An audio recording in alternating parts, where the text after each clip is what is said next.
Hello बच्चों, welcome to my YouTube channel Ganit Guru दीपक। आज के इस वीडियो में हम कक्षा 10 के पहले चैप्टर वास्तविक संख्या से एक्सरसाइज 1.1 के एग्जाम्पल पढ़ने वाले हैं।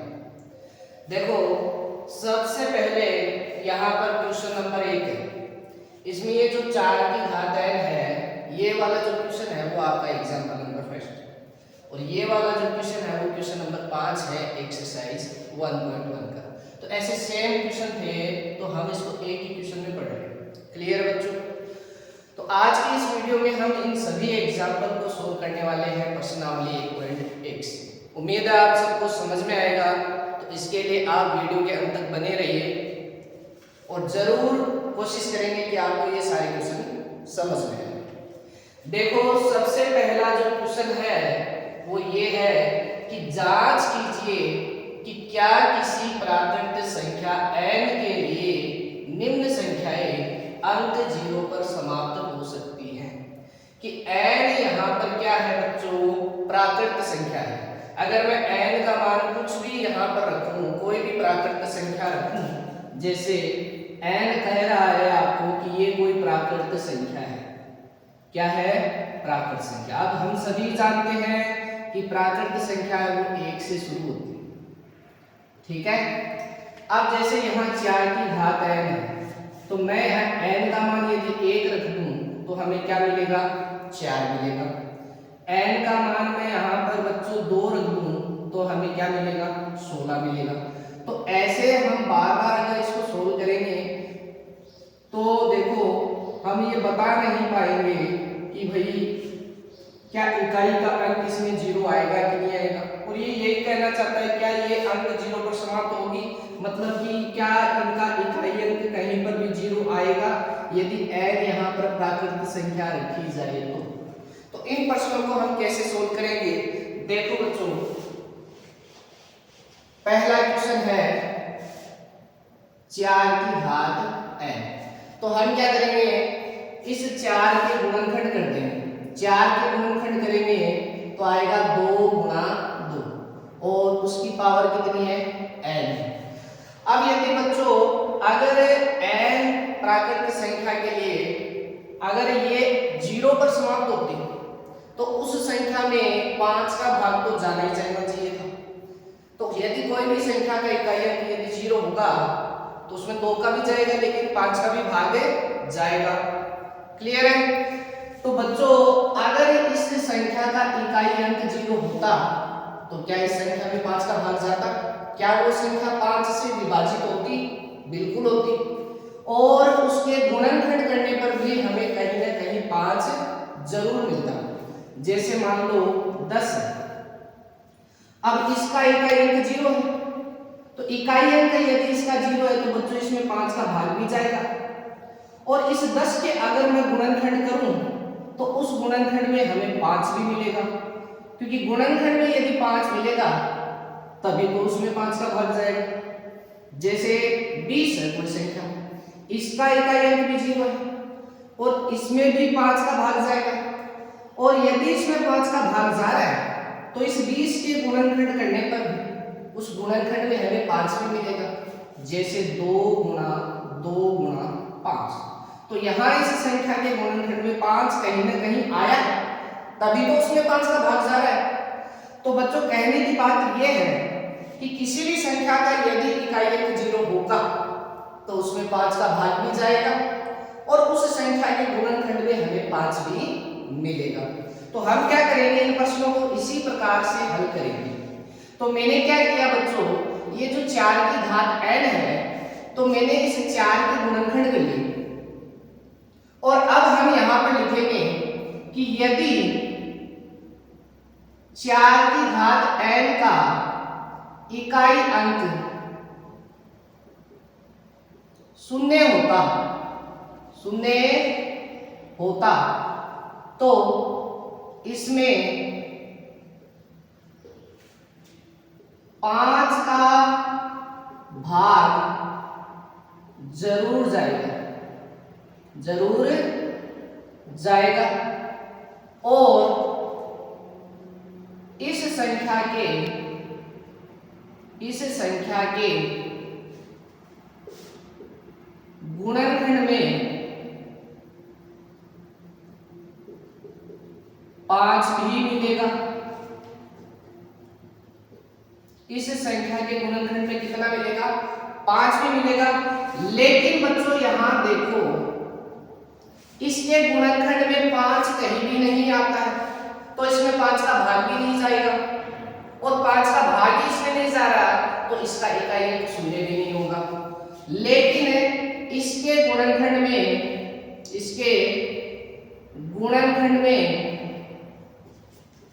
5 कहीं भी नहीं आता, 5 कहीं भी नहीं आता। इसके किसके? 4 की घात n की। किसकी बात हो रही है यहां पर? 4 की घात n, इस संख्या की बात हो रही है। तो 4 की घात n के गुणनखंड में 5 कहीं भी नहीं आता, अतः इसका इकाई अंक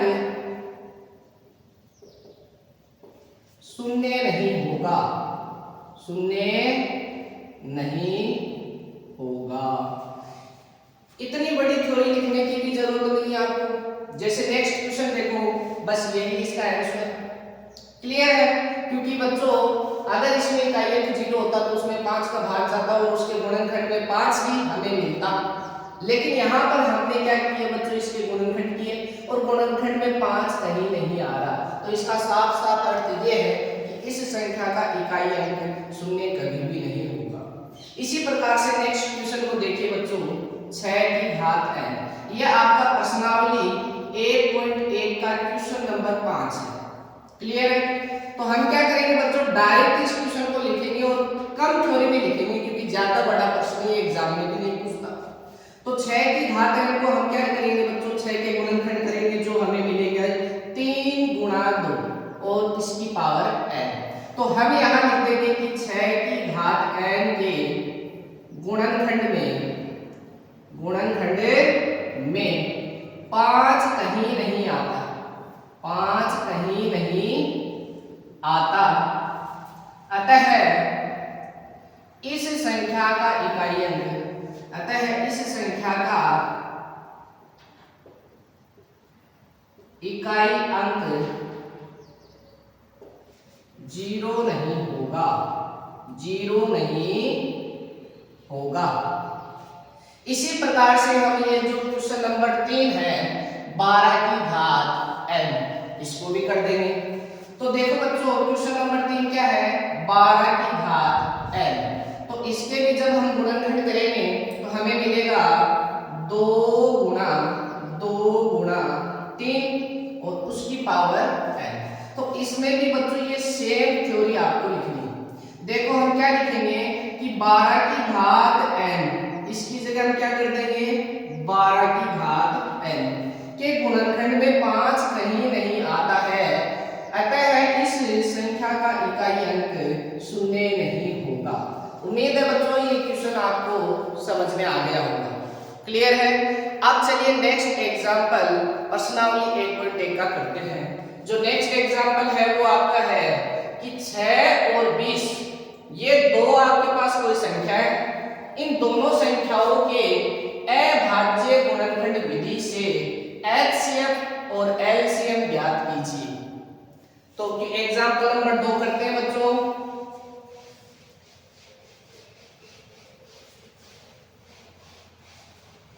देखो बच्चों एग्जांपल नंबर 2, आपको दी गई संख्या है 6 और 20 और इन दोनों संख्याओं का हमें एलसीएम और एचसीएफ कौन सी विधि से ज्ञात करना है?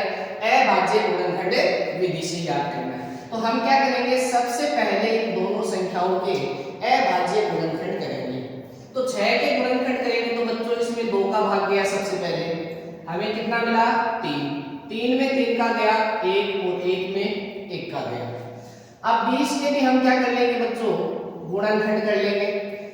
2 का भाग जा रहा है, कितना आया? 10 आया। 10 में फिर 2 का भाग गया 5 और 5 में 5 का भाग देने पर हमें मिला 1 और 1 में 1 का जाएगा। क्लियर है? अब हम क्या करेंगे? इन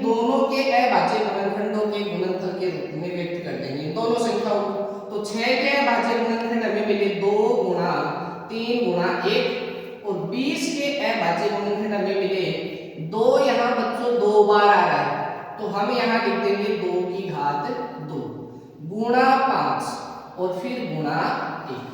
क्लियर है बच्चों? अब हमें निकालना है सबसे पहले एचसीएफ। तो एचसीएफ के लिए हम क्या देखेंगे कि दोनों ही अभाज्य गुणनखंडों में जो संख्या सेम है उसमें सबसे छोटी घात की संख्या को लिखा जाता है। तो देखो यहाँ पर कौन कौन सेम है, एक तो 2 सेम है और एक समान है, बाकी कुछ भी समान नहीं आ रहा है इनके अंदर। तो यहाँ देखो बच्चों, एक तो हमें मिल रहा है 2 की घात 1 और एक हमें मिल रहा है 2 की घात 2। तो हम क्या करते हैं, एचसीएफ में जो संख्या समान है उसमें सबसे छोटी घात की संख्या को उभयनिष्ठ लेकर लिख दिया जाता है। तो इन दोनों में से कॉमन कौन आएगा, 2 की घात 1 आएगा। फिर गुणा में और समान कौन है इसमें, 1, तो गुणा में आ जाएगा 1। 2 को 1 से गुणा करेंगे तो हमें मिलेगा 2। तो इन दोनों संख्याओं का जो एचसीएफ आया बच्चों वो आ गया हमारे पास में 2। अब यदि आपको एलसीएम ज्ञात करना है तो उसके लिए क्या करेंगे, प्रोसीजर सेम है लेकिन थोड़ा सा फर्क है, ये बिल्कुल इसके विपरीत होगा। इसमें हम क्या करते हैं कि जो भी संख्या उभयनिष्ठ है उसमें सबसे बड़ी घात की संख्या को कॉमन ले लिया जाता है। तो 2 में से हमने 2 की घात 2 को सबसे बड़ी घात को उभयनिष्ठ लेकर लिख दिया। फिर गुणा में और समान कौन है, 1 है। और फिर जो संख्याएं आपकी बच गई हैं उनको भी गुणा में लिख दिया जाता है। तो यहाँ पर 3 और 5 बच गया, तो हम क्या करेंगे, 3 और 5 को भी गुणा कर देंगे। यहाँ पर हमें क्या मिलेगा, 2 की घात 2 4 और 5 दिए 15 और 15 को 4 से गुणा करेंगे तो हमें मिल जाएगा 60। तो इन दोनों संख्याओं का बच्चों जो एलसीएम हमें मिला वो मिला 60। क्लियर है बच्चों? तो एग्जाम्पल नंबर 2 का एचसीएफ आया 2 और एलसीएम आया 60। एग्जाम्पल नंबर 3 देखो बच्चों, जो एग्जाम्पल नंबर 3 है वो क्या है कि हमें अभाज्य गुणनखंड विधि से 96 और 404 का एचसीएफ ज्ञात करना है और फिर इनका एलसीएम ज्ञात करना है। तो एचसीएफ अभाज्य गुणनखंड विधि से ज्ञात करना है, लेकिन जो एलसीएम है इस पर ये कंडीशन अप्लाई नहीं हो रही। ये कह रहा है कि और फिर एलसीएम ज्ञात करो। तो हम इसको अभाज्य गुणनखंड विधि से भी ज्ञात कर सकते हैं और फॉर्मूले से भी ज्ञात कर सकते हैं। देखो इस क्वेश्चन को बच्चों, आपको एग्जाम्पल नंबर 3 में दिए गई संख्याएं हैं 96 और 404। तो हम बच्चों सबसे पहले इनके अभाज्य गुणनखंड करते हैं।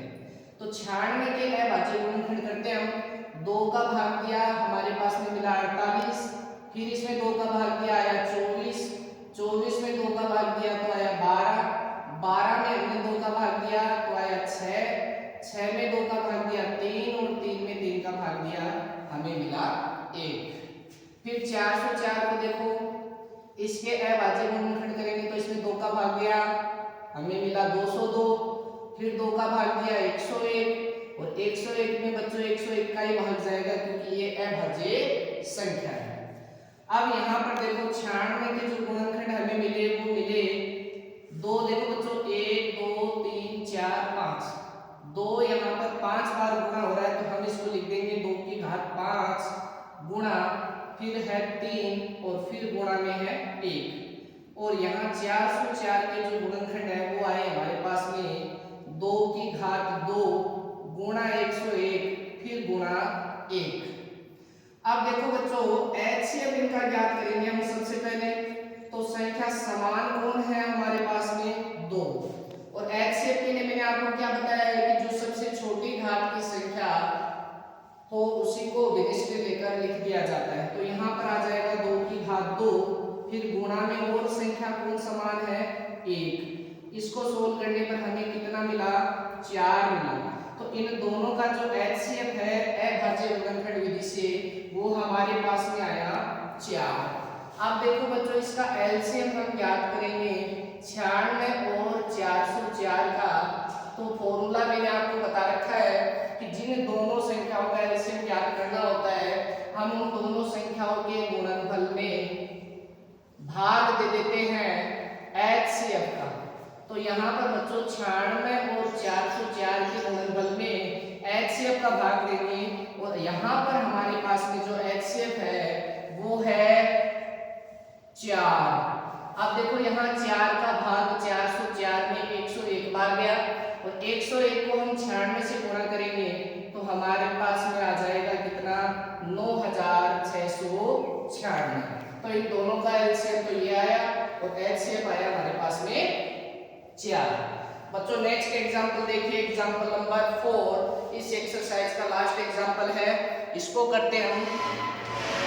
अब यहाँ पर आपको एग्जांपल नंबर 4 में दिया गया है कि 6, 72 और 120 इन तीनों संख्याओं का अभाज्य गुणनखंड विधि से एचसीएफ और एलसीएम ज्ञात करना है।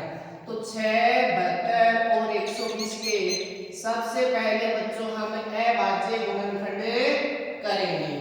6 के गुणनखंड करने पर हमें मिलता है, देखो 6 में 2 का भाग दिया हमारे पास में आया 3, 3 में 3 का दिया तो आया 1। 72 के अभाज्य गुणनखंड करेंगे तो 2 का भाग गया हमें मिला 36, 36 में 2 का भाग दिया हमें मिला 18, फिर 18 में हमने 2 का भाग दिया तो आया 9, 9 में 3 का गया 3 बार और 3 में 3 का भाग दिया यहाँ पर 1 बार। फिर 120 के करते हैं मैं अभाज्य गुणनखंड। यहाँ देखो बच्चों 2 का भाग जा रहा है 60 आएगा, 60 में फिर 2 का भाग दिया तो 30 आया, 30 में 2 का भाग जा रहा है 15, 15 में फिर 3 का जाएगा 5 बार, 5 में 5 का भाग गया 1 बार। हम इन सभी के गुणनखंडों को अभाज्य गुणनखंडों के गुणनखंड के रूप में लिख देंगे। तो 6 के गुणनखंड आए 2 गुणा 3 गुणा 1।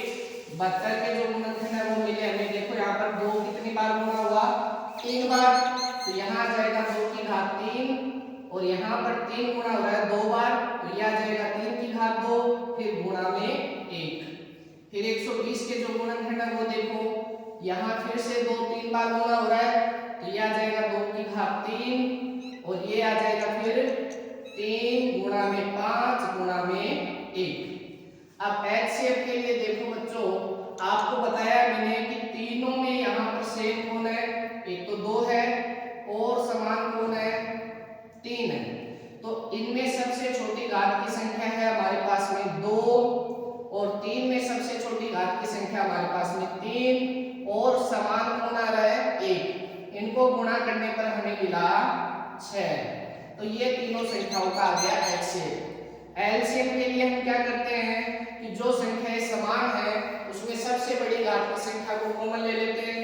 तो 2 में सबसे बड़ी घात की संख्या है 2 की घात 3, यहाँ 3 में सबसे बड़ी संख्या है 3 की घात 2, फिर समान संख्या हमारे पास में 1 और जो शेष बच जाता है उस बची हुई संख्या को भी लिख देते हैं। तो यहाँ बचा 5। सोल्व करने पर देखो बच्चों ये 8 आया, यहाँ मिला 9 और यहाँ पर हमें मिला 5।